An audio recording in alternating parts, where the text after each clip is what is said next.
Suicide star పాడే కౌశిక్ రెడ్డి ఎన్నికలలో ఓట్లు వేయకపోతే పాడెక్తా అని భయపెట్టించినటువంటి వ్యక్తి నువ్వు. కొత్తగా ఈ మధ్యకాలంలో ఈ రోజు నువ్వు మాట్లాడే ఇందాకేదో చూస్తుంటే మాట్లాడిన ఏదో ముగ్గురు ఎంపీలు వచ్చిర్రు, ఏదో ముచ్చట చెప్పిర్రు, ఏదో కథ అయింది, ఏదో కార్ఖానమైంది అని చెప్తున్నావు. ఇప్పుడు కొత్తగా నేను చూస్తుంటే పాడే కౌశిక్ రెడ్డి నుంచి మ్యాడ్ కౌశిక్ రెడ్డి అయినట్టు అనిపిస్తుంది. మ్యాడ్ అంటే మెంటలే కాదు, మ్యాడ్ అంటే మీడియా అటెన్షన్ డిసీజ్.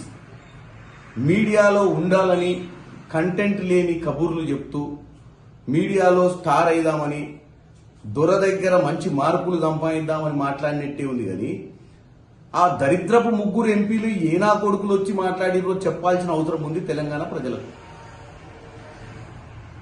కొంపదీసి ఆ ముగ్గురు ఎంపీలు మనకెట్లా లోక్సభలో 0, ఆ ముగ్గురు ఎంపీలు మిగిలింది రాజ్యసభలనే. వైస్ ప్రెసిడెంట్ ఎన్నికలల్లా భారత రాష్ట్రీయ సమితి అని తెలంగాణ రాష్ట్రీయ సమితి నుంచి పెట్టుకున్న పేరుకు కూడా అర్హత లేని పరిస్థితి. లోక్సభలో 0, రాజ్యసభలో ఉన్న ముగ్గురు